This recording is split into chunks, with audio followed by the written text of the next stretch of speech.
नमस्कार, मी हर्षदा परब आणि तुम्ही पाहताय हे मुंबई तक आहे. सुरेश धस यांनी संतोष देशमुख खून प्रकरणामध्ये आरोप करत असताना असं म्हटलं की 75% माझ्या हातात असलेल्या वहीची पानं भरलेली आहेत. असं म्हणत असतानाच त्यांनी एक उल्लेख केला, ते म्हणजे की निसार पट्टेदार त्याचबरोबर मग जर आपण पाहिलं तर संगीत दिघोळे, वसंत गीते, किशोर फड, काका गर्जे, पांडुरंग गायकवाड, बंडू मुंडे, बापू आंधळे इतके मर्डर झालेत यांची बेरीज करा. सुरेश धसाने केलेल्या या उल्लेखानंतरच या मागच्या काही वर्षांपूर्वी होऊन गेलेल्या मर्डर्सच्या संदर्भामध्ये पुन्हा चर्चा सुरू झाली आहे. संगीत दिघोळेचा हत्या, संगीत दिघोळेची मर्डर कशी झाली याच्याबद्दलची माहिती आपण घेतलीच आहे. पण या व्यतिरिक्त संगीत दिघोळे मर्डरमध्ये आरोपी असलेला किशोर फड याची त्यानंतर हत्या झाली. त्यानंतर काकासाहेब गर्जेची हत्या झाली. या 3 मर्डर्स पैकी जर आपण पाहिलं तर या 3 मर्डर्स मध्ये सातत्यानं सवाल उपस्थित करण्यात आले. म्हणजे जर आपण पाहिलं तर किशोर फडच्या प्रकरणामध्ये, संगीत दिघोळेच्या प्रकरणामध्ये जे आरोपी आहेत ते आरोपी निर्दोष सुटले. किशोर फडच्या प्रकरणामध्ये सुद्धा तशीच परिस्थिती होती आणि काकासाहेब गर्जे या प्रकरणामध्ये तर कुटुंबातलेच साक्षीदार सुद्धा फुटले. असं म्हटलं गेलं की नेमकं काय झालं, अशा गोष्टी घडल्या की या 3 प्रकरणांमध्ये आरोपीला शिक्षा का झाली नाही असा सवाल उपस्थित करण्यात आला आणि या तीनही मर्डर्स बद्दल सातत्यानं प्रश्न उपस्थित करण्यात आले. या तीनही मर्डर्सशी कोर्टाच्या केसच्या निमित्तानं जोडले गेलेले बापूराव तिडके हे ऍडव्होकेट आपल्या सोबत जोडले गेलेले आहेत. जर आपण पाहिलं तर बाबूराव तिडके सरांच्या बद्दलचा एक उल्लेख सुरुवातीलाच करायला हवा, ते म्हणजे की एका प्रकरणामध्ये जजने ज्या पद्धतीनं निर्णय दिला त्यानंतर त्याच्या विरोधात आक्षेप घेत स्वतः ऍडव्होकेट तिडके हे कोर्टात गेले आणि तिथं त्यांनी तक्रार दाखल केली आणि त्यानंतर त्या जजला तिथनं काढण्यात आलं, त्याला एक प्रकारे शिक्षा झाली. त्याच ऍडव्होकेट बाबूराव तिडके यांच्याशी आपण आता संवाद साधणार आहोत. सर, स्वागत आहे तुमचं मुंबई तक मध्ये. सगळ्यात पहिले प्रश्न तर हा आहे सर, ते म्हणजे की एक एक जे मर्डर आहे त्याच्याबद्दल आपण बोलू. संगीत दिघोळे प्रकरण हे असं आहे की ज्याच्यामध्ये कोर्टाच्या समोरच्या भर चौकात संगीत दिघोळेचा मर्डर होतो आणि त्यानंतर सुद्धा सगळे जे आरोपी आहेत ते निर्दोष सुटतात. हे कसं झालं, काय झालं होतं त्या केसमध्ये सर? या केसमध्ये मॅडम, हे घटना घडलेले पाहताना जे साक्षीदार आहेत, प्रत्यक्षदर्शी साक्षीदार या व्यतिरिक्त दुसरे लोक उभे करण्यात आले असं दिसतं. म्हणजे ज्यांनी ती घटना पाहिलीच नाही अशा लोकांनी पाहिली अशा प्रकारचे पुरावे तयार करण्यात आले. आणि दुसरी गोष्ट की त्याच्यामुळं हे जे साक्षीदारांची साक्षीमध्ये विसंगती जोरात मोठ्या प्रमाणात आली. अजून एक महत्वाची गोष्ट त्याच्यामध्ये की हा पहिला तपास त्या गुन्ह्याचा पोलिसांनी केला होता परळी शहर पोलीस स्टेशनच्या.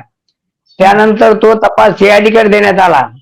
म्हणजे त्या परळीच्या पोलिसांनी एकदा जबाब घेतले साक्षीदारांचे, सीआयडीच्या लोकांनी दुसऱ्यांदा घेतले आणि पुन्हा महत्वाच्या साक्षीदारांचे जबाब कोर्टामध्ये 164 क्रिमिनल प्रोसिजर कोड प्रमाणे परळीच्या तालुका कोर्टामध्ये न्यायाधीशांपुढे घेण्यात आले. या तिन्ही जबाबामध्ये तफावती येत गेल्या. आणि सर्वात महत्वाची गोष्ट आता सांगितल्याप्रमाणे की जे प्रत्यक्षदर्शी साक्षीदार म्हणून दाखवले ते तसे नव्हतेच. म्हणजे ज्यांनी घटना पाहिली ते साक्षीदार करण्यात आलेले नव्हते आणि त्याचा परिणाम असा झाला की केसमध्ये मोठ्या प्रमाणामध्ये साक्ष्यपुरामध्ये विसंगती निर्माण झाली आणि त्याचा फायदा, संशयाचा फायदा आरोपीला देण्यात आला आणि आरोपी निर्दोष सोडण्यात आले असं माझं मत आहे. एक महत्वाचा उल्लेख इथं करायला हवा, ते म्हणजे सरांनी मत आहे असा शब्द वापरला म्हणून. सर, संदीप दिघोळे जो मर्डर आहे त्याच्यामधले जे आरोपी आहेत त्यांच्या बाजूनं कोर्टात वकिली करत होते, त्यामुळे त्यांनी असं म्हटलं की पुरेसा पुरावा नसल्यामुळे कदाचित हे जे आरोपी आहेत त्यांना सोडण्यात आलं. पण सर, संगीत दिघोळे ची जी मर्डर झाली त्याच्यामध्ये असा सवाल उपस्थित करण्यात येत होता, ते म्हणजे की अगदी सुरुवातीला एकही साक्षीदार समोर यायला तयार नव्हता की ही गोष्ट झालेली आपण बघितलीये आणि पाहिलीये असं कबूल करायला तयार नव्हता. ही गोष्ट खरी आहे का? नाही मॅडम, मला ते सांगता येणार नाही, कारण आपण शंका उपस्थित करता त्याच्यात तथ्य असू शकतं. कारण का की परळीच्या जे जुनं कोर्ट होतं त्या कोर्टाच्या समोर रस्त्यावर ही 2:15 वाजता घटना घडली आणि कोर्टाची मधली सुट्टी चालू होती रिसेस टाइम त्यावेळेस. म्हणजे वकील, पक्षकार आणि जनता खूप लोकांनी ती घटना पाहिलेली असली पाहिजे, तर तरी देखील त्यांना साक्षीदार करण्यात आलेलं नाही. याचं कारण आपण म्हणता तसं लोकांच्या भीतीचं असू शकतं, सांगता येत नाही. पुढे या प्रकरणामध्ये नेमकं काय झालं सर? कारण संगीत दिघोळेचा मर्डर झाला, आरोपी निर्दोष सुटले, पण त्यातलाच एक आरोपी असलेल्या किशोर फडची त्यानंतर मर्डर झाली होती. येस मॅडम, त्या प्रकरणामध्ये किशोर फडचा मर्डर झाल्यानंतर महाराष्ट्र शासनातर्फे मी शासनाचा सरकारी वकील म्हणून त्या केसमध्ये मी काम केलं किशोर फडच्या मर्डरमध्ये. आणि त्या केसमध्ये एकंदर 11 मॅडम त्याच्यामध्ये 11 आरोपी करण्यात आले होते. सॉरी सर, सॉरी, हा त्याच्यामध्ये 9 आरोपी होते मॅडम. आणि त्या प्रकरणामध्ये 5 आरोपी अंडर ट्रायल होते, म्हणजे शेवटपर्यंत जेलमध्ये होते. त्यामध्ये 3 पोलिसांना देखील आरोपी करण्यात आलेलं होतं, कारण त्यांच्या पोलीसच्या रेकॉर्डमध्ये काही खालाखोड केली असे त्यांच्यावर आरोप होते. या केसमध्ये पूर्ण साक्ष पुरावा व्यवस्थित झाला होता, मीच घेतला होता म्हणजे सरकारच्या वतीनं. याच्यामध्ये माझ्या माहितीप्रमाणे कुणीही साक्षीदार फुटला नव्हता. तरी देखील या केसमध्ये भक्कम पुरावा असताना देखील माननीय न्यायालयानं सर्व आरोपी निर्दोष केले. त्याच्यामध्ये 2 अपील दाखल करण्यात आलेले आहेत. एक अपील शासनातर्फे म्हणजे माझ्यातर्फे दाखल करण्यात आलं, आणि एक प्रायव्हेट म्हणजे सुनील फड नावाचा जो त्याच्यातला फिर्यादी होता, किशोर फडचा भाऊ, याने एक अपील दाखल केलं. असे 2 अपील सध्या औरंगाबादच्या हायकोर्टमध्ये पेंडिंग आहेत.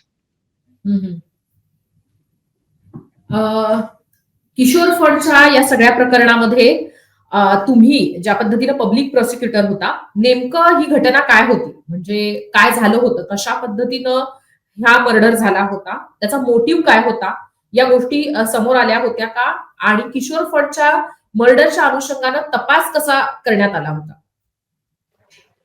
नाही, या केसमध्ये तपास व्यवस्थित पोलिसांनी केला होता. आणि हा मर्डर सकाळी 7 ते 8च्या दरम्यान एक भगवान बाबा चौक म्हणून आहे परळीचा गजबजलेला एरिया, तर त्या ठिकाणी हा मर्डर करण्यात आलेला होता. आणि याचं मोटिव्ह असं माझ्या मतानं की हा संगीत दिघोळेचा मर्डर झालेला होता, त्याच्यामध्ये किशोर फडनं केला असा त्यांचा आरोप होता मयताच्या लोकांचा. म्हणजे हा त्याच्यामधलं महत्वाचं मोटिव्ह होतं. आणि सगळ्यात महत्वाची गोष्ट म्हणजे ह्या सगळ्या मर्डरच्या चेनमध्ये एक आर्थिक व्यवहार हा महत्वाचा भाग आहे असं माझं मत आहे. कारण परळीमध्ये थर्मल पॉवर स्टेशन आहे, त्याची राख, तिथला कोळसा आणि लोखंडाचं भंगार, याच्यामध्ये फार मोठ्या आर्थिक उलाढाली होतात आणि गैरव्यवहार होतात. त्यानंतर परळीचे रेल्वे स्टेशन जे आहे तिथं रेल्वे येतात आणि रेल्वेमध्ये जो कोळसा आणला जातो, दगडी कोळसा, तर त्याचा मोठ्या प्रकारे गैरव्यवहार होतो. आणि नागापूर नावाचा एक तलाव आहे तिथं, त्याच्यामध्ये मोठ्या प्रमाणामध्ये गाळ काढला जातो. म्हणजे या सर्व गोष्टी आणि नदीमधली वाळू, तर याच्यामुळं या वाळू माफिया म्हणून आपण, राख माफिया, कोळसा माफिया, अशा प्रकारे तिथं माफिया तयार झालेत असं माझं मत आहे. आणि या आर्थिक व्यवहारामधून गुन्हेगारी परळीमध्ये वाढत गेली, तर याच्यातली काही कारणं या गुन्हेगारीमध्ये असू शकतात, या मर्डरमध्ये असू शकतात असं माझं मत आहे. किशोर फडच्या बद्दल सांगताना एक गोष्टीचा उल्लेख करायला हवा, ते म्हणजे की ती ही जी मर्डर आहे ती कोणत्या साली झाली होती? साधारण तेव्हापासून आपल्याला कल्पना येते की केव्हापासून हे सगळं नेक्सस आहे. हा सर, मी आपला तारखा सांगतो मॅडम. संगीत भानुदास दिघोळे याचा मर्डर झाला 30 नोव्हेंबर 2002 ला. 30 नोव्हेंबर 2002 दुपारी 2 ते 2:15च्या सुमारास. त्यानंतर हा जो किशोर फड आहे याचा मर्डर झाला 30/9/2008 ला सकाळी 7:30-8च्या दरम्यान. ओके. आणि हा जो आपण गोरोबा गरजेचा उल्लेख केला, त्या गोरोबा गरजेचा खून झाला 10 नोव्हेंबर 2014 दुपारी 12 ते 12:30 वाजण्याच्या दरम्यान. हो. हम्म.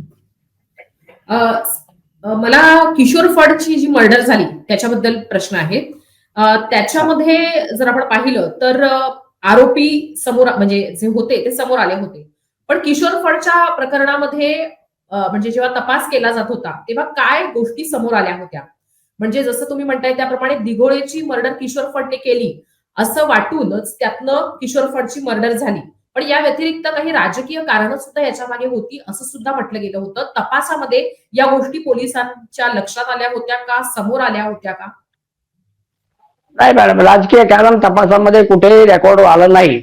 फक्त संगीत दिघोळेचा खून किशोर फडनं केला अशा प्रकारचा त्याच्यावर जो आरोप होता त्याचा सूड घेण्यासाठी हा खून करण्यात आला असं रेकॉर्डवर दिसतं. हम्म. आणि अजून एक महत्वाची गोष्ट असे म्हणता येईल की हे जे थर्मल पॉवर स्टेशनचं जे भांगार आहे या भांगारमधून यांचं तेढ निर्माण झालं होतं काही आरोपींचं आणि आपसात काही गुंडांचं असं दिसतं. म्हणजे त्या रेकॉर्डवर क्रॉस एक्झामिनेशन मध्ये साक्षीदारांचे असे प्रश्न विचारले जात होते, रेकॉर्डवर येत होतं. संगीत दिघोळेचा जो खून झाला होता त्याच्यामध्ये 11 आरोपी होते आणि त्यातले 3 हे पोलीस होते असं म्हटलं जात आहे. तर त्यामध्ये पोलिसांना आरोपी का करण्यात आलं होतं संगीत दिघोळे मर्डरमध्ये? हा, त्यामध्ये बालासाहेब शेषराव बडे नावाचा आरोपी नंबर 1 होता. तर त्याचे वडील तिथे हेड कॉन्स्टेबल होते परळी शहर पोलीस स्टेशनला त्यावेळेस. आणि ह्या बालासाहेब शेषराव बडे घटनास्थळावर खून करताना नव्हता असं त्यांचं म्हणणं होतं, आरोपीचं बालासाहेब बडेचं आणि त्यांच्या वडिलांचं. आणि मग हे दाखवण्यासाठी परळी शहर पोलीस ठाण्यामध्ये दुसरा एक त्याच्या विरुद्ध पूर्वीचा गुन्हा होता दाखल झालेला बालासाहेब बडेच्या विरुद्ध. तर त्या गुन्ह्यामध्ये त्याला अटक केलं असं त्याच्या अटक रजिस्टरला नोंद करण्यात आली पोलीस स्टेशनमध्ये. आणि ती नोंद खोटी करण्यात आली असं जे फिर्यादी पक्षाचं म्हणजे सरकार पक्षाचं म्हणणं होतं. आणि ही खोटी नोंद करण्यामध्ये या 3 पोलिसांचा हात होता असं त्यांचं म्हणणं होतं म्हणजे सरकार पक्षाचं. आणि म्हणून बाबासाहेब बडेचे वडील शेषराव बडे त्यावेळेस ASI होते त्यावेळी. त्यानंतर ज्ञानोबा रामराव शेप नावाचे हेड कॉन्स्टेबल होते. शिवाजी केरबा तिडके नावाचे पोलीस कॉन्स्टेबल होते. आणि नवनाथ रामराव ढाकणे हे पोलीस कॉन्स्टेबल होते. या चौघांना हे पोलीस स्टेशनच्या रेकॉर्ड मध्ये खाडाखोड केली, बनावट रेकॉर्ड तयार केलं बालासाहेब बडेला वाचवण्यासाठी, म्हणून त्यांना आरोपी करण्यात आलं होतं. तसंच किशोर फडच्या संदर्भामध्ये विचारायचं आहे की म्हणजे 2002 ला संगीत दिघोळेची मर्डर होते, 2008 ला किशोर फडची मर्डर होते. पण दरम्यानच्या काळामध्ये संगीत दिघोळे मर्डरच्या केसचा निकाल लागला नव्हता का? म्हणजे किशोर फडची जेव्हा मर्डर झाली तेव्हा तो म्हणजे आरोपातनं निर्दोष मुक्त, जसं तुम्ही म्हणताय त्याप्रमाणे पुराव्या अभावी आरोपींना निर्दोष मुक्त करण्यात आलं होतं. तर निर्दोष मुक्त करण्यात आल्यानंतर किशोर फडची मर्डर झाली होती की त्याच्या आधीच कोर्टात केस सुरू असतानाच मर्डर झाली होती? नाही, सुटल्यानंतर मॅडम. आता तारखा दर्शवत ना आपल्याला. म्हणजे संगीत दिघोळेच्या केस मधले आरोपी जे होते तर त्यांची सुटका झाली 1 एप्रिल 2006 ला. 1 एप्रिल 2006 ला संगीत दिघोळेच्या केस मधले आरोपी निर्दोष सोडण्यात आले. आणि किशोर फडचा मर्डर झाला 30/9/2008 ला. त्याच्यानंतर झाला. म्हणजे निर्दोष सुटल्यानंतर किशोर फडची मर्डर झालेली आहे. Yes madam. संगीत दिघोळे प्रकरणातले जे आरोपी होते त्यातल्या किती आरोपींच्या संदर्भामध्ये म्हणजे नंतर मर्डर झालं किंवा पुन्हा एखादी केस त्यांच्या विरोधामध्ये उभी राहिली अशी काही घटना घडली होती का? नाही, संगीत दिघोळेच्या केस मधले एक तर किशोर फड होते, त्यांचा मर्डर झाला. आणि दुसरे गोरोबा उर्फ काका मनोहर गर्जे नावाचे जे आरोपी होते तर त्यांचा मर्डर नंतर झाला. मग दोघांचा मर्डर झाला संगीत दिघोळेच्या केस मधल्या आरोपींचा. म्हणजे जे दिसतंय तारखांनुसार संगीत दिघोळेच्या मर्डर नंतर 2008 मध्ये किशोर फडचा मर्डर झाला, म्हणजे 6 वर्षाच्या कालावधीनंतर. आणि काकासाहेब हा, गर्जेचा 2014 मध्ये झाला, म्हणजे तो पण किशोर फडच्या मर्डर नंतर 6 वर्षानंतर झाला. असा सहा येस सहा मॅडम. वर्षांचा gap जो आहे तो आपल्याला पाहायला मिळतोय. सर, हा सुद्धा सवाल आहे, ते म्हणजे की काकासाहेब गर्जे हा सुद्धा संगीत दिघोळे मर्डर मधला एक आरोपी होता असं तुम्ही म्हणताय. पण या काकासाहेब गर्जेच्या प्रकरणामध्ये सुद्धा, म्हणजे गोरोबा गर्जे किंवा काकासाहेब गर्जे या मर्डरमध्ये साक्षीच फिरवल्या गेल्या होत्या आणि कुटुंबातल्याच व्यक्तींनी साक्ष फिरवली, म्हणजे काकासाहेब गर्जेंच्या स्वतः पत्नीनं आपली साक्ष फिरवली असं म्हणता आहेत. तर या प्रकरणामध्ये नेमकं काय घडलं होतं, कसा झाला होता मर्डर काकासाहेब गर्जेचा? काकासाहेब गर्जेचा मर्डर हा मी आपल्याला सांगितल्याप्रमाणे 14/11/2014ला 10/11/2014ला दुपारी 12-12:30च्या दरम्यान परळी ते अंबाजोगाई हा जो नॅशनल हायवे आहे आताचा, तर त्या रोडवर वरवटी नावाचं गाव आहे त्या शिवारामध्ये झाला होता. ते काकासाहेब गर्जे अंबाजोगाईवरून परळीकडे चालले होते त्यांच्या गाडीमधून, आणि परळीकडून आरोपींची गाडी आली आणि त्या आरोपींची गाडी त्यांच्या समोर उभी करण्यात आली आणि त्याच्यानंतर ते गाडीतून खाली उतरले काकासाहेब गर्जे. मग काकासाहेब गर्जेच्या गाडीमधला एक जण आणि समोरच्या आलेल्या गाडीमधले काही जण असे उतरले आणि त्यांनी सर्वांनी पाठलाग करून काकासाहेब गर्जेचा खून केला. अशा प्रकारे तो पोलिसचा खटला होता. यात या आणखी केस उल्लेख. हा सर, बोला. या केसमध्ये आरोपी जगन्नाथ फड, संतोष जाधवर, रविकुमार घुले, अनंत उर्फ अनंतराम तिडके आणि सुनील फड असे 5 आरोपी या केसमध्ये होते. त्यापैकी 4 आरोपी सुरुवातीला पकडले. सुनील फड फरार होते. पण सुनील फडचं चार्जशीट हे सर्व आरोपी, पहिले आरोपी 4 सुटल्यानंतर कोर्टानं सोडून दिल्यानंतर सुनील फड स्वतःहून कोर्टामध्ये हजर झाले, कोर्टात शरण आले आणि नंतर एक पुरवणी चार्जशीट त्यांच्या विरुद्ध दाखल करण्यात आलं. जे सांगण्याचं तात्पर्य म्हणजे पहिल्या 4 आरोपींचा निकाल हा 7/5/2016 रोजी जे देण्यात आला आणि त्यानंतर सुनील फड हजर झाल्यानंतर पुरवणी चार्जशीट कोर्टामध्ये दाखल झालं आणि तो निकाल 29/9/2016ला देण्यात आला. या दोन्ही केसमध्ये म्हणजे सुनील फडच्या विरुद्ध पुरवणी चार्जशीट पाठवली, एक त्याची केस फक्त चालली ती, आणि त्यापूर्वी 4 लोकांच्या विरुद्ध केस चालली. या दोन्ही केसमध्ये मुख्य साक्षीदार जे होते, एक होते नवनाथ मनोहर गर्जे, म्हणजे ह्या गोरोबा गर्जेचा मयताचा सक्का भाऊ, तो फुटला म्हणजे होठाई झाला. त्यानंतर मयताची पत्नी रेखा गोरोबा गर्जे ही सुद्धा होठाई झाली म्हणजे फितूर झाली. आणि राधाकिशन बाबूराव दराडे हा त्या केस मधला फिर्यादी होता आणि प्रत्यक्षदर्शी साक्षीदार की मी पाहिलंय ना खून करताना असं म्हणणारा, तो देखील होस्टाईल झाला, फितूर झाला आणि त्यामुळं कोर्टानं हे सर्व आरोपी निर्दोष सोडून दिले. राधा कृष्ण दराडे ज्याचा तुम्ही उल्लेख केला की म्हणजे ज्याने तक्रारदार किंवा ज्याच्या साक्षीवरनं ही केस उभी राहिली, तर त्यानं हा म्हणजे मर्डर होताना पाहिलं असं अगदी सुरुवातीच्या जबाबात त्यानं म्हटलं होतं. तर त्याने याच्याबद्दल जबाबात काय उल्लेख केला होता? टोटली सांगितलं मला काही माहित नाही. मग मला माहित नाही, मी असं घडलंच नाही माझ्यासमोर.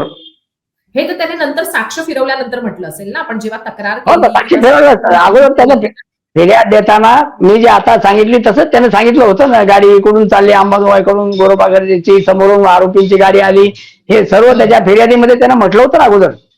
हो. पुन्हा होस्टाईल झाल्यानंतर सांगितलं हे सर्व खोटं आहे, मी असं सांगितलंच नाही, पोलिसकडे दिलंच नाही. अच्छा. या सगळ्यामध्ये आणखीन एक महत्वाचा मुद्दा आहे, ते म्हणजे की किशोर फड प्रकरणाचा अजूनही निकाल लागला नाहीये, ते कोर्टात आहे असं म्हटलं जात आहे. याच्यामधले अपडेट्स काय आहेत किशोर फड मर्डरच्या संदर्भामध्ये? किशोर फडच्या मर्डरच्या केसमध्ये मी आपल्याला मगाशी सांगितलं की 2 अपील करण्यात आलेत. एक शासनातर्फे मी अपील केलं आणि एक फिर्यादीनं त्याच्या सुनील फड नावाचे त्यांचे भाऊ आहेत त्यांनी एक अपील केलं. दोन्ही अपील सध्या प्रलंबित आहेत औरंगाबादच्या हायकोर्टमध्ये. म्हणजे प्रलंबित आहेत सध्या. म्हणजे मर्डर झाला 2008 मध्ये, आणि अजूनपर्यंत 16 वर्ष झाली किशोर फड. अपील प्रलंबित आहे माझ्या माहितीप्रमाणे. म्हणजे 16 वर्ष अजूनही या केसचा निकाल फायनल समोर आलेला नाही, अशी माझी माहिती आहे. म्हणजे निकाल झाल्याचं कारण माझ्यापर्यंत अजून आलंच नाही, म्हणजे समज होत असतं मला. हो. बरं, आणखीन एक सर, हे जे 3 जण आहेत, संगीत दिघोळे हा टीपी मुंडेचा कार्यकर्ता होता असं म्हटलं जात आहे. किशोर फड किंवा मग काकासाहेब गर्जे हे सुद्धा पॉलिटिकल कनेक्शन असलेली माणसं होती. कोणाचं अगदी आपल्याला त्याचं नाव नको, पण खरोखर कनेक्शन असलेली माणसं होती, पक्षासाठी काम करणारे कार्यकर्ते होते का, हा एक प्रश्न आहे. आणि त्यानंतर यांच्यासाठी म्हणजे जेव्हा तपास केला पोलिसांनी, तेव्हा अशा कुठल्या कॉमन गोष्टी या तिघांच्या मर्डरमध्ये आढळून आल्या होत्या? कारण एका मागोमाग एक झालेल्या या 3 मर्डर्सच्या बद्दल बीडमध्ये सतत बोललं जातं, म्हणून हा प्रश्न आहे. आपल्याला काय म्हणायचं मला निश्चित समजलं नाही. हे जे संगीत दिघोळे हा टीपी मुंडेचा कार्यकर्ता होता, किशोर फड त्याचबरोबर काकासाहेब गर्जे हे सुद्धा पॉलिटिकल कनेक्शन असलेले लोक होते का? आणि दुसरं म्हणजे पोलिसांनी जेव्हा तपास केला तेव्हा या सगळ्या संदर्भात त्यांच्या हाती काय लागलं होतं? कारण एका मागोमाग एक झालेले हे मर्डर होते, त्यामुळे कुठेतरी या सगळ्यामध्ये पॉलिटिकल मोटिव्ह आहे असं म्हटलं गेलं होतं. पोलिसांच्या तपासात या गोष्टी समोर आल्या होत्या का? पोलिसांच्या तपासामध्ये या व्यतिरिक्त काही गोष्टी समोर आल्या होत्या का? या 3ही मर्डर्स मध्ये काही कॉमन कनेक्शन होतं, अशा गोष्टी समोर आल्या होत्या का? त्याच्यामध्ये संगीत दिघोळे जे होते, त्याचा मर्डर झाला, ते पॉलिटिकल नेते जे आहेत आमचे परळीचे टीपी मुंडे यांचा जावयाचे भाऊ होते, सख्या जावयाचे भाऊ होते ते. आणि हा किशोर फड आणि गोरोबा गर्जे तर हे भाजपचे त्यावेळेचे कार्यकर्ते होते. नंतर मग काय भाजपमधून राष्ट्रवादीमधून भाजपमध्ये, असं परळीमध्ये नेहमी पक्षांतर नेत्यांचं चालू असतं, तसंच कार्यकर्त्यांचं चालू असते. म्हणजे कुठल्या नाही कुठल्या पक्षात ते असतातच, असं माझं मत आहे. अच्छा, एक आणखीन असा प्रश्न आहे सर, ते म्हणजे की काकासाहेब गर्जेच्या प्रकरणामध्ये त्यांच्या कुटुंबातलेच म्हणजे त्यांचा सख्खा भाऊ आणि त्यांची पत्नी हे फितूर झाले. त्याचं काय कारण, किंवा म्हणजे काय नेमकं त्यांच्यावर दबाव होता म्हणून ते फितूर झाले? काय पोलिसांची माहिती, काय नेमकं असं काय झालं की त्यांनी आपली साक्ष बदलली? म्हणजे अगदी तक्रारदार राधाकृष्ण दराडेला बदलली तर समजू शकतो, पण कुटुंबातल्या 2 व्यक्तींना अशा पद्धतीनं आपली साक्ष फिरवणं, आणि ते सुद्धा कुटुंबातली जी व्यक्ती आहे तिचा मृत्यू झाल्यानंतर अशा पद्धतीनं साक्ष फिरवणं, म्हणून म्हणजे त्याच्यावर दबाव होता की नेमकं काय घडलं होतं? मला असं वाटतं, म्हणजे त्या केसचे सर्व कागदपत्र तपासल्यानंतर मला असं वाटतं की आता आपला पती गेला आणि आपण आता या वातावरणामध्ये तग धरू शकत नाही, टिकाव धरू शकत नाही. कुठली महिला हतबल होते ना मॅडम, आणि म्हणून तिनं आय खाल्ली, असं म्हणजे कच खाल्ली ज्याला म्हणून आपण मराठीमध्ये म्हणतो. आणि मग तिनं माघार घेतल्यानंतर तर त्याचा बाकीच्या लोकांना काही देणं घेणं राहत नाही त्या केसचं. पत्नी जर होऊ लागली तर आपल्याला काय देणं घेणं, आपण कशाला दुश्मनकी पत्करायचे, असं असू शकतं. अच्छा, या सगळ्यामध्ये सर आणखीन एक मुद्दा आहे, ते म्हणजे की या मर्डर्स मध्ये सुद्धा कुठेतरी जातीवादाचा रंग होता असं सुद्धा म्हटलं जात आहे. म्हणजे आरोपी किंवा मग म्हणजे जे मयत झाले होते, ज्यांचा खून झाला होता, मर्डर झालं होतं, यांच्यामध्ये असं म्हटलं जात आहे एक कुठेतरी जातीचा अँगल पण होता. पण पोलिसांच्या तपासात या गोष्टी आल्या होत्या का, विशेषत्वानं किशोर फड प्रकरणामध्ये? नाही मॅडम, या कोणत्या या 3 मर्डर मध्ये जातीचा रंग कुठेही रेकॉर्डवर नव्हता आणि दिसला सुद्धा नाही आम्हाला. कारण त्याचं कारण असं की पहिला मर्डर झाला संगीत दिघोळेचा, त्यामध्ये जे आरोपी होते ते बहुतेक आरोपी हे वंजारी समाजाचे होते, म्हणजे मोठ्या प्रमाणात. त्यानंतर किशोर फडचा जो मर्डर झाला तर त्यामध्ये जे आरोपी होते तर त्याच्यामध्ये काही वंजाऱ्याचे होते, काही दुसरे होते. आणि आता जो गोरोबाचा जो मर्डर झाला त्यामध्ये सर्व आरोपी वंजारीच होते. म्हणजे थोडक्यात म्हणजे ज्यांचे खून झाले ते वंजारी आणि ज्यांच्यावर आरोप झाला खुनाचा ते वंजारी, असं मोठ्या प्रमाणात चित्र दिसतं. आणि त्यामुळं या 3 मर्डर मध्ये जाती रंग नव्हता असं माझं मत आहे. काकासाहेब गर्जे प्रकरणामध्ये केसमध्ये काय निकाल आला? किंवा काय कुठपर्यंत आलेली आहे ही केस? आरोपींना नंतर सोडण्यात आलं की काही जुजबी शिक्षा झाली? नेमकं काय झालं? त्यात आरोपी सोडून दिले कोर्टानं, निर्दोष सोडले. आणि त्याच्यामध्ये म्हणजे मग निर्दोष दिघोळे सोडल्यानंतर हा म्हणजे दिघोळे साक्षीदार. आणि बोला सर. हा बोला मॅडम. बोला सर, बोला तुम्ही. हा तुमचा मुद्दा पूर्ण. नाही, गोरोबा गरजेच्या मर्डर मध्ये मुख्य साक्षीदार होस्टाईल झाल्या, फितूर झाल्यामुळे त्यामुळे त्या पुढच्या अपील वगैरे करण्याचा प्रश्न उद्भवत नाही असं माझं मत आहे. त्याच्यामुळे अपील त्याच्यामध्ये झालेलं माझ्या रेकॉर्डवर नाही कुठं. आणखीन एक मुद्दा आहे सर, ते म्हणजे की या सगळ्यामध्ये जर आपण पाहिलं तर दिघोळे प्रकरणामध्ये सुद्धा साक्षीदार पुरेशा म्हणजे पुराव्या अभावी किंवा साक्षीदारा अभावी सुटले. किशोर फडची जी केस आहे त्याच्यामध्ये अजूनही म्हणजे अजून कुठल्या गोष्टी म्हणजे अपिलात गेले होते, त्याचं पुढे काय झालं याच्याबद्दलची तुम्हाला माहित नाही. पण काकासाहेब गरजेच्या याच्यामध्ये सुद्धा साक्षीदार फिरले आणि त्याच्यानंतर त्यातही शिक्षा झाली नाही. अशा म्हणजे तुम्ही वकिली करता, एक जबाबदार वकील आहात, इतक्या वर्षांपासून कोर्टात तुम्ही वकिली करता आहात, त्यामुळे हा प्रश्न विचारते. ते म्हणजे की अशी प्रकरणं बीडमध्ये सातत्यानं दिसतात, साक्षीदारच नसतो किंवा पुरावाच आढळत नाही. तर हा बीडच्या एकूणच म्हणजे तपास यंत्रणांवर होणारा आरोप आहे, बीडमध्ये असलेल्या प्रशासकीय यंत्रणांवर होणारा आरोप आहे असं म्हटलं जातंय. वकील म्हणून तुमचा काय अनुभव? कारण अनेक केसेस तुम्ही विक्टीमसाठी सुद्धा लढलेले आहेत, ज्यांच्यावर म्हणजे ज्यांचा छळ झाला, अन्याय झाला किंवा ज्यांची मर्डर झाली त्यांच्यासाठी सुद्धा लढलेले आहेत. तर तुमचा काय अनुभव? पोलिसांचे म्हणजे पोलिसांकडनं तपास होत नाही की पुरावा नष्ट करण्याचं प्रमाण अधिक आहे? नेमकं काय गोष्टी घडतात की इतके साक्षीदार असे सुटतात? मॅडम, माझं आता 47 वर्ष मी या क्षेत्रात आहे. माझं LLB 1978 ला झालेलं आहे. मी न्यायाधीशाची सेवा सुद्धा केलेली आहे. त्यानंतर मी वकिली व्यवसाय करतो, सरकारी वकील म्हणून काम करतो. तर माझा अनुभव आतापर्यंतचा असा आहे की न्यायालयामध्ये खऱ्या घटना घडून सुद्धा ज्यावेळी आरोपी निर्दोष सुटतात त्याची जी कारणं आहेत ते मी काही कारणं माझ्या अनुभवाला आलेली मी सांगतो. नंबर एक कारण की जशी घटना घडते तशी कोर्टात फिर्यादीच्या स्वरूपात म्हणजे रेकॉर्डवर येत नाही. त्याच्यामध्ये माल मसाला लावला जातो, म्हणजे काहीतरी नवीन टाकलं जातं की जेणेकरून ते कोर्टामध्ये सिद्ध करणं अवघड होतं. एक. दुसरी गोष्ट, ज्यांनी घटना पाहिली ते प्रत्यक्षदर्शी साक्षीदार एक तर उभे राहत नाहीत, तयार होत नाहीत किंवा त्यांना डावलून दुसरे साक्षीदार उभे केले जातात, म्हणून ते कोर्टामध्ये टिकत नाहीत साक्षीमध्ये, उलट तपासणीमध्ये.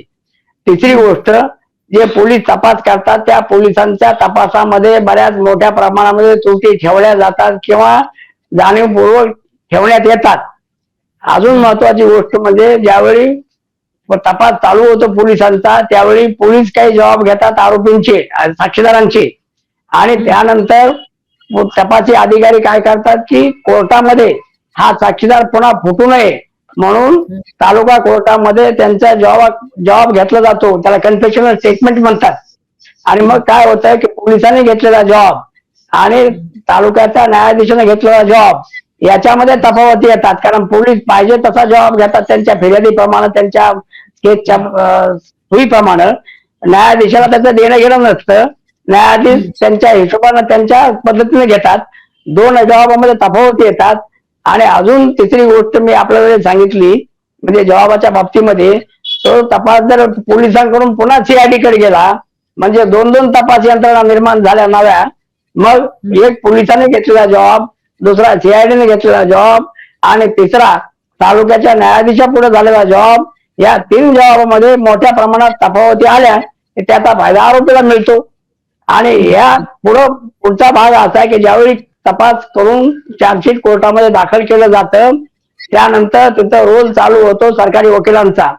माझं म्हणणं असं आहे की सध्याचे सरकारी वकील जे आहेत सेशन कोर्टमध्ये नेमलेले म्हणजे जिल्हा न्यायालयामधले, की हे पॉलिटिकल अशा प्रकारचे यांचे अपॉइंटमेंट आहेत. म्हणजे त्या जिल्ह्यातले जे मंत्री असतात, आमदार असतात आणि कलेक्टर हे सर्वजण बसून ठरवतात की आपल्याला कोण सरकारी वकील द्यायचे. आणि मग अंबाजोगाई असो, केज असो, माजलगाव असो, बीड असो आणि महाराष्ट्रातले सगळीकडचे सरकारी वकील सेशन कोर्ट मधले हे त्या ठिकाणच्या राजकीय नेते जे आहेत, सत्ताधारी नेते, तर त्यांच्या मर्जीनुसार नेमलेले असतात आणि म्हणून हे काम त्यांच्या मर्जीनुरूप करतात. एक दुसरी गोष्ट की सरकारी वकील प्रामाणिक असण्याचं प्रमाण फार कमी आहे. मी फार त्याला जबाबदारीने बोलतो मॅडम मी. आणि त्यामुळे काय होतं की सरकारी वकील बऱ्याच वेळा आरोपींना सहाय्य करतात, हा देखील महत्वाचा भाग आहे. आणि मगाशी सांगितल्याप्रमाणे मग काही साक्षीदार दबावामुळं, काही पैशाच्या लालचीमुळं काही साक्षीदार फुटतात आणि ह्या सगळ्या गोष्टींचा परिणाम या केसच्या निकालावर होतो. राहिला शेवटचा प्रश्न न्यायाधीशांचा, म्हणजे न्यायाधीश प्रामाणिक असतात असं आपण समजून चालायचं. पण काही न्यायाधीशांनी जर आपला सचोटीपणा जर सोडला तर त्याप्रमाणे निकालावर त्याचा परिणाम होऊ शकतो, जो किशोर फडच्या केसमध्ये झालेला आहे असं माझं मत आहे. मुद्द्याकडे हो, मला यायचंच आहे त्या मुद्द्याकडे, म्हणून मी मुद्दामून हा प्रश्न विचारला होता. कारण पोलीस यंत्रणाला बद्दल बोललो आपण, तपासाबद्दल बोललो, की मग न्यायालयीन यंत्रणेकडे आपण येऊयात. म्हणजे किशोर फड प्रकरणामध्ये असं झालं होतं ते म्हणजे की 2 वकील झाले. म्हणजे अगदी सुरुवातीचा जो वकील होता तो बदलण्यात आला होता. ते वकील होते MR वकील आणि त्यानंतर अचानक त्यांची बदली करण्यात आली आणि त्याच्यानंतर मग ST महाजन असे नवीन वकील त्या जागी आले. किशोर फड ची केस जेव्हा त्यांच्या म्हणजे कोर्टासमोर आली आणि त्यानंतर मग तुम्ही या ST महाजन या वकिलाच्या विरोधातच तुम्ही कोर्टात गेला होता. तर तो काय किस्सा आहे? नाही, वकील नाही सर मॅडम, हे न्यायाधीश. हा सॉरी, न्यायाधीश आपण सांगितलं किशोर फडच्या किशोर फड प्रकरणामधले जज होते आणि त्याच्यानंतर त्यांचं नाव वकील होतं पण ते जज होते. जज ते वकील त्यांचं MR वकील त्यांचं नाव होतं पण ते न्यायाधीश होते. ते वकील नावाचे न्यायाधीश. बरोबर. आणि मग त्यांची तडकाफडकी बदली झाली आणि त्यानंतर ST महाजन या जजला तिथं आणण्यात आलं. मी थोडा हस्तक्षेप करतो. मी थोडा हस्तक्षेप करतो मध्ये. MR वकील साहेबांपुढं म्हणजे हा किशोर खुनाचा खटला मी चालवला सरकारतर्फे आणि ह्या खटल्याचं जे अंतिम युक्तिवाद असतो, शेवटचा आर्ग्युमेंट, ते माझं पूर्ण आर्ग्युमेंट संपलं तोंडी. त्यानंतर लेखी आर्ग्युमेंट मी 206 पानांचं दिलं त्यांच्याकडं, रिटर्न आर्ग्युमेंट. आणि मग तारीख ठेवण्यात आली आरोपींच्या वकिलांच्या युक्तिवादासाठी. ज्या दिवशी आरोपींच्या वकिलांचा युक्तिवाद होणार होता त्या दिवशी सकाळी MR वकील या न्यायाधीशांच्या हातामध्ये मुंबई उच्च न्यायालयाचा आदेश आला की तुम्हाला निलंबित करण्यात आला म्हणून. आणि त्यानंतर तो खटला तिथून म्हणजे त्यांना निलंबित केल्यानंतर पुढे काही न्यायाधीशांकडे गेला आणि शेवटी म्हणजे तो खटला चालला ST महाजन नावाच्या न्यायाधीशापुढं. आणि ST महाजन नावाचे न्यायाधीश आहेत, त्यांनी ह्या किशोर फड प्रकरणाचा निकाल दिला आणि तो निकाल दिल्यानंतर त्यांच्या विरोधामध्ये मी स्वतः बाबू रामभाऊ तिडके या नावानं 420 पानांची तक्रार मुंबईच्या उच्च न्यायालयाकडे केली. ही या प्रकरणाची म्हणून नाही, त्या 1.5-2 वर्षामध्ये महाजन साहेबांनी जे जे काही गैरप्रकार कोर्टात केले होते ते लेखी स्वरूपामध्ये मी सर्टिफाईड कॉपी प्रमाणित प्रती काढून न्यायालयातल्या कागदपत्रांच्या मी दाखल केल्या. मग त्यांना निलंबित करण्यात आलं तडकाफडकी आणि त्यांना निलंबित केल्यानंतर त्यांची चौकशी झाली आणि त्यांना सेवेतून बडतर्फ सुद्धा करण्यात आलं. मला या बाबतीमध्ये एवढंच सांगायचंय की जे MR वकील होते पूर्वीचे, ज्यांच्या पुढे आमची केस चालू होती, त्यांना निलंबित करण्यात आलं. ते MR वकील अत्यंत प्रामाणिक आणि सचोटीचे न्यायाधीश होते. त्यांच्याकडून खटला म्हणजे त्यांना निलंबित केल्यामुळे ST महाजनकडे गेला आणि त्याच्यानंतर किशोर फडच्या निकाल होऊन सर्व आरोपी निर्दोष सोडण्यात आले. तुम्ही हा जो खटला एका जजच्या विरोधामध्ये लढला होता, तर त्याचा तुमचा अनुभव काय? म्हणजे तुम्ही पब्लिक प्रॉसिक्युटर होतात खरं तर किशोर फडच्या या केसमध्ये, तरी सुद्धा तुम्हाला एका जजच्या विरोधामध्ये केस दाखल करावी लागली होती. नाही, केस नाही मॅडम, मी तक्रार दाखल केली. एक आपण जसे तक्रार अर्ज दाखल करतो तसा मी हायकोर्टमध्ये तक्रार अर्ज दाखल केला की महाजन साहेबांचं गैरवर्तन आहे आमच्या अंबाजोगाईच्या न्यायालयात चाललेलं, याची चौकशी व्हावी आणि त्यांना कठोर शासन करण्यात यावं अशा प्रकारे मी तक्रार केली होती. मग त्याच्यानंतर त्यांची उच्च न्यायालयातर्फे म्हणजे चौकशी करण्यात आली. त्या चौकशीमध्ये मला काही बोलवण्यात आलं नाही परंतु माझी तक्रार दिल्यानंतर साधारणपणे मला वाटतं 1.25 महिन्यामध्ये त्यांना निलंबित करण्यात आलं होतं. आणि नंतर मग चौकशा त्यांची संपल्यानंतर माझ्या मताने 5-6 वर्षे ते निलंबनच होतं त्यांचं चालू होतं. अंबाजोगाईमध्ये होते ते. नंतर त्यांना बडतर्फ करण्यात आलं. तर मी पब्लिक प्रॉसिक्युटरचा आणि या तक्रारीचा माझा काही संबंध येत नाही. का तर मी एक ऍडव्होकेट म्हणून मी आहे. मी काही शासनाचा पब्लिक सर्वंट अशा प्रकारचा शासनाचा मी सेवक नाही. आणि मला जे सत्य वाटलं, मला जे भावलं ते मी लिहिलं आणि त्यावर मी अजून सुद्धा ठाम आहे. ओके. तर हे होते ऍडव्होकेट तिडके, ज्यांनी आपल्याला 3 अशा मर्डर बद्दल सांगितलं जे लागोपाठ झाले होते. एकात एक अशा पद्धतीने या मर्डरकडे पाहिलं जातं. संगीत दिघोळे, किशोर फड आणि गोरोबा उर्फ काकासाहेब गर्जे असे हे 3 मर्डर. यातल्या 2 म्हणजे संगीत दिघोळे आणि काकासाहेब गर्जे या प्रकरणामध्ये आरोपी हे निर्दोष सुटले होते आणि सक्षम किंवा पुरेशा पुराव्या अभावी आरोपी निर्दोष सुटले होते. बीड मधल्या या 3 घटना ज्या मागच्या काही वर्षांपूर्वी घडलेल्या आहेत त्याच्याबद्दल आपण जे ऍडव्होकेट आहेत बाबू तिडके यांच्याकडनं जाणून घेतलेलं आहे. धन्यवाद सर तुम्ही दिलेल्या या माहितीसाठी. थँक्यू.